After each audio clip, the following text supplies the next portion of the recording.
ಮೂಡಾದಿಂದ site ಪಡೆದಿರುವುದು ಕೂಡ ಅಕ್ರಮ ಅಲ್ವಾ? ಹಾಗಾದ್ರೆ ಇಲಾಖೆ ನಿಯಮಗಳ ಪ್ರಕಾರ ಇದು ಅಕ್ಷಮ್ಯ ಅಪರಾಧ. ಮೂಡಕ್ಕೆ ಸುಳ್ಳು ಹೇಳಿ ಸೈಟ್ ಪಡೆದ್ರ ಶಿವಲಿಂಗಯ್ಯ? ಬಿಡಿಯಲ್ಲಿ ಸೈಟ್ ಇಲ್ಲ ಅಂತ ಕತೆ ಕಟ್ಟಿದ್ರ? ಒಂದಿಷ್ಟು ಪ್ರಶ್ನೆ ಇದೆ. ಇನ್ನು ಈ ಬಗ್ಗೆ ಮಾತನಾಡೋದಕ್ಕೆ ಸ್ವತಃ ದೂರುದಾರರಾದಂತಹ ರಾಘವೇಂದ್ರ ಅವರು ನಮ್ಮ ಜೊತೆ ಇದ್ದಾರೆ. ಸರ್ ನಮಸ್ತೆ. ಮೇಡಮ್ ನಮಸ್ತೆ ಸರ್, ಡಾಕ್ಟರ್ ಶಿವಲಿಂಗಯ್ಯ ಅವರ ಮೇಲೆ ಈಗ ಮೊದಲನೇದಾಗಿ ಬಂದಿರುವ ಆರೋಪ ಅಲ್ಲ, ಈ ಹಿಂದೆ ಅವರ ಮೇಲೆ ಬಹಳಷ್ಟು ಆರೋಪ ಇದೆ. ಇದೀಗ ಅವರೇನು HSR ಲೇಔಟ್ ನಲ್ಲಿ ಅವರ ಮನೆ ಇದೆ, ಅದಕ್ಕೆ ಪರ್ಮಿಷನ್ ಇಲ್ಲ. ಹಾಗೆ BDI ನಲ್ಲಿ ಸೈಟ್ ಪಡೆದುಕೊಂಡಿದ್ದಾರೆ, ಮುಡಾದಿಂದನೂ ಸೈಟ್ ಪಡೆದುಕೊಂಡಿದ್ದಾರೆ. ಏನ್ ಹೇಳ್ತೀರಾ ಸರ್ ಇದ್ರ ಬಗ್ಗೆ? ಮೇಡಮ್ ಹೌದು, ನಿಜ. ನೋಡಿ, ಸರ್ಕಾರಿ ಅಧಿಕಾರಿಗಳಿರ್ತಕ್ಕಂಥ ಯಾವುದೇ ಇರ್ಬೋದು ಕರ್ನಾಟಕ ರಾಜ್ಯದಲ್ಲಿ ಅವ್ರಿಗೆ ಒಂದು ಗೌರ್ಮೆಂಟ್ ಸೈಟ್ ನ ಅಲಾಟ್ ಮಾಡ್ತಕ್ಕಂಥದ್ದು ಒಂದು ಆಗಿನಿಂದಲೂ ಬಂದಿರ್ತಕ್ಕಂಥದ್ದು ಒಂದು ಇದಿದೆ, ಆಯ್ತಾ. ಆ ಒಂದು ಪ್ರಸ್ತುತದಲ್ಲಿ ಇವತ್ತು ಲಕ್ಷಾಂತರ ಜನ ಸರ್ಕಾರಿ ಅಧಿಕಾರಿಗಳು ಒಂದು ಗೌರ್ಮೆಂಟ್ ಸೈಟ್ ನ ಪಡ್ಕೊಳ್ಳಕ್ಕೆ ಅರ್ಜಿ ಹಾಕಿದ್ರು ಸಹ ಇವತ್ತು ಕೂಡ ಸುಮಾರು ಒಂದು 10 ವರ್ಷ ಆದ್ರೂ ಕೂಡ ಇವತ್ತು ಯಾರಿಗೂ ಅಲಾಟ್ ಆಗ್ತಾ ಇಲ್ಲ. ಅಂತ ಸಂದರ್ಭದಲ್ಲಿ ಶಿವಲಿಂಗಯ್ಯ ಅವರಿಗೆ BDI ಇಂದ ಒಂದು HSL ಗೆ ಒಂದು ಸೈಟ್ ಅಲಾಟ್ ಆಗಿದೆ. ಅದರಲ್ಲಿ ಭವ್ಯ ಬಂಗಲೆ ಕಟ್ಕೊಂಡಿರ್ತಕ್ಕಂಥದ್ದು, 5 ಫ್ಲೋರ್ ಕಟ್ಕೊಂಡಿರ್ತಕ್ಕಂಥದ್ದು.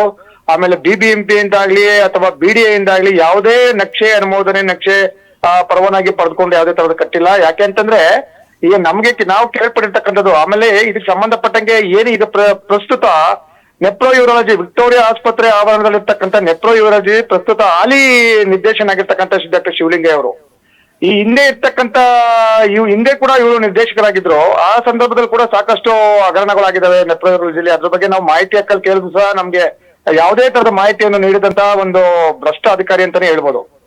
ಇದಕ್ಕೆ ಸಂಬಂಧಪಟ್ಟಂಗೆ ಈ ಹಿಂದೆ ಇದ್ದಿರ್ತಕ್ಕಂಥ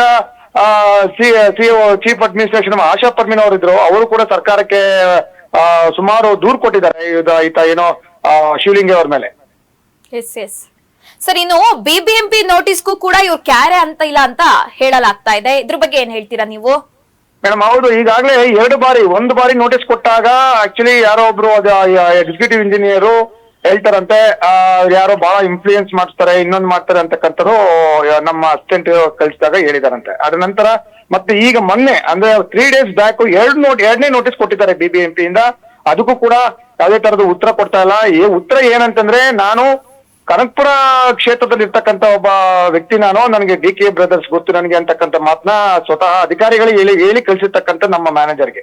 ಓಕೆ ಸರ್, ಅಂದ್ರೆ ಇವರ ಬಾಯಲ್ಲಿ ಬರ್ತಕ್ಕಂಥದ್ದು, ನಾನು ಕನಕಪುರ ವ್ಯಾಪ್ತಿಯಲ್ಲಿ ಇರ್ತಕ್ಕಂಥದ್ದು, ಕನಕಪುರದಲ್ಲಿ ಬೆಳೆದಿದ್ದು, ಕನಕಪುರದಲ್ಲಿ ಓದಿದ್ದು, ಹಾಗೆ ನನಗೆ DK ಸುರೇಶ್ ನನ್ಗೆ ಬಹಳ ಇದು, ಅವ್ರ ಮನೆಗೆ ಹೋಗ್ತೀನಿ ಬರ್ತೀನಿ ಅಂತಕ್ಕಂಥದ್ದು ಇದನ್ನ ಇಂಜಿನಿಯರ್ಗಳ ಹತ್ರ ಹೇಳ್ಕೊಂಡಿರ್ತಕ್ಕಂಥ ಇಂಜಿನಿಯರ್ಗಳು ನಮ್ಗೆ ನಮ್ಮ ಮ್ಯಾನೇಜರ್ಗೆ ಹೇಳಿರ್ತಕ್ಕಂಥ. ಅಂದ್ರೆ ಇವರು ಅಧಿಕಾರನ ದುರುಪಯೋಗ ಪಡಿಸ್ಕೊಂಡು DK ಬ್ರದರ್ಸ್ ಅಂತ ಹೇಳ್ಕೊಂಡು ಅಧಿಕಾರ ದುರುಪಯೋಗ ಪಡಿಸ್ಕೊಂಡು ಬರ್ತಾರೆ ಅಂತಕ್ಕಂಥದ್ದು ಇದು ಮೇಲ್ನೋಟು ಗೊತ್ತಾಗ್ತದೆ. ಬಟ್ ಇದನ್ನ ಕಾದ್ ನೋಡ್ಬೇಕಾಗುತ್ತೆ ಮುಂದೆ ಏನಾಗುತ್ತೆ ತಮ್ಮ ಮಾಧ್ಯಮ ಮುಖಾಂತರ. ಸರ್, ಯಾಕೆಂದ್ರೆ ಇದು ಫಸ್ಟ್ ಟೈಮ್ ಇವ್ರ ಮೇಲೆ ಆರೋಪ ಬಂದಿದ್ದಲ್ಲ, ಈ ಹಿಂದೆ ಕೂಡ ಸುಮಾರು ಆರೋಪ ಇದೆ.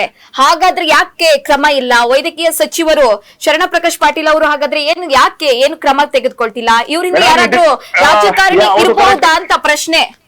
ಕರೆಕ್ಟ್, ನೀವು ಹೇಳ್ತಾ ಇರೋದು ಸತ್ಯ. ನೋಡಿ, ಹಿಂದೆ ಇರ್ತಕ್ಕಂಥ ಕೂಡ ನಾನು ಮಾಹಿತಿ ಹಕ್ಕಲ್ಲಿ ಒಂದು ಕೆಲವೊಂದು ಮಾಹಿತಿಯನ್ನ ಕೇಳ್ತೇನೆ. ಈ ಹಿಂದೆ 2017-18ರಲ್ಲಿ ಸಹ ಈಗೇನು ಹಾಲಿ ಶಿವಲಿಂಗಯ್ಯ ಏನು ನಿರ್ದೇಶಕರಾಗಿದ್ದಾರೆ ನೆಪ್ರೋ ಯೂರಾಲಜಿಲಿ, ಒಂದು ಅನೆಕ್ಸ್ ಕಟ್ಟಡ ಅಂತ ಬಿಲ್ಡಿಂಗ್ ಅಂತ ಹೇಳಿ ಒಂದು ಕಟ್ತಾರ. ಆ ಕಟ್ಟಂತ ಸಂದರ್ಭದಲ್ಲಿ ಇನ್ನು ಅಂಡರ್ ಕನ್ಸ್ಟ್ರಕ್ಷನ್ ಇರ್ತಕ್ಕಂಥ ಕಟ್ಟಡದಲ್ಲಿ ಒಂದು ಲಾಂಡ್ರಿ ಮಿಷಿನ್ ನ ಖರೀದಿ ಮಾಡ್ತಾರೆ. ಒಂದು 18 ರಿಂದ 25 ಲಕ್ಷ ಖರ್ಚು ಮಾಡಿ ಲಾಂಡ್ರಿ ಮಿಷಿನ್ ನ ಖರೀದಿ ಮಾಡ್ತಾರೆ. ಆ ಲಾಂಡ್ರಿ ಮಿಷಿನ್ ಇವತ್ತು ಟುಡೇ ಇವತ್ತು 2017-18ರಲ್ಲಿ ಖರೀದಿ ಮಾಡ್ತಕ್ಕಂಥ ಲಾಂಡ್ರಿ ಮಿಷಿನ್ ಇವತ್ತು 2026ರಲ್ಲೂ ಕೂಡ ಇವತ್ತು ಹಾಗೆ ಪಾಳು ಬಿದ್ದಿದೆ. ಇವತ್ತು ಕೂಡ ಬಿಲ್ಡಿಂಗ್ ಅಂಡರ್ಗ್ರೌಂಡ್ ಬೇಸ್ಮೆಂಟ್ ಅಲ್ಲಿ ಇದೆ. ಅದಲ್ಲದೆ ಮಿಷಿನ್ ತರಿಸ್ಕೊಂಡಿದ್ದು ಅಲ್ಲಿರ್ತಕ್ಕಂಥ ಏನೋ ಬೆಡ್ಶೀಟ್ ನ ಒಗಿತಕ್ಕಂಥ ರೋಗಿಗಳು ಯೂಸ್ ಮಾಡ್ತಕ್ಕಂಥ ಬೆಡ್ಶೀಟ್ ನ ಒಗಿತಕ್ಕಂಥದಕ್ಕೆ ತರಿಸಿದ್ದು ಆ ಮಿಷಿನ್ ಇವತ್ತು ಅದನ್ನ ಯೂಸ್ ಮಾಡಿದ್ರೆ ಇದೇ ಹಾಲಿ ಏನು ಶಿವಲಿಂಗಯ್ಯ ಅವರು ಮುಂಚೆ ಮಾಜಿ ಶಿವಲಿಂಗಯ್ಯ ಇದ್ದಾಗ ಅಂತ ಸಂದರ್ಭದಲ್ಲಿ ಈಗಲೂ ಕೂಡ ಪ್ರೈವೇಟ್ಗೆ ಲಾಂಡ್ರಿ ಮಿಷಿನ್ಗೆ ಪ್ರೈವೇಟ್ಗೆ ಕೊಡ್ತಾ ಇದ್ದಾರೆ. ಕೋಟ್ಯಾಂತರ ರೂಪಾಯಿ ಸಾರ್ವಜನಿಕರ ದುಡ್ಡು ನಷ್ಟ ಆಗ್ತಾ ಇದೆ.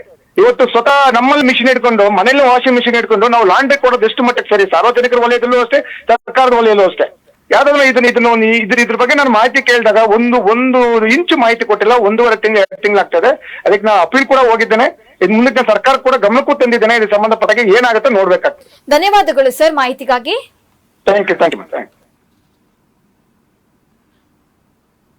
ಎಸ್ ದೂರುದಾರ ರಾಘವೇಂದ್ರ ಅವರು ಮಾತನಾಡ್ತಾ ಇದ್ರು. ಇನ್ನು ಮೂಡಾದಿಂದ ಪಡೆದಿರುವ ಸೈಟ್ ವಾಪಸ್ ಕೊಡ್ಬೇಕಲ್ವಾ? ಯಾಕೆಂದ್ರೆ ಈಗಾಗ್ಲೇ ಸಿಎಂ ಸಿದ್ದರಾಮಯ್ಯ ಸಿಎಂ ಕಣ್ರಿ, ರಾಜ್ಯ ಸಿಎಂ ಅವರೇ ಮುಡಾ ವಿಚಾರದಲ್ಲಿ 14 ಸೈಟ್ ವಾಪಸ್ ಕೊಟ್ಟಿದ್ದಾರೆ. ಅಂತದ್ರಲ್ಲಿ ನೀವ್ ಯಾವ ಲೆಕ್ಕ ಅಂತ ನಮಗ್ ಪ್ರಶ್ನೆ ಬಂದೇ ಬರುತ್ತೆ.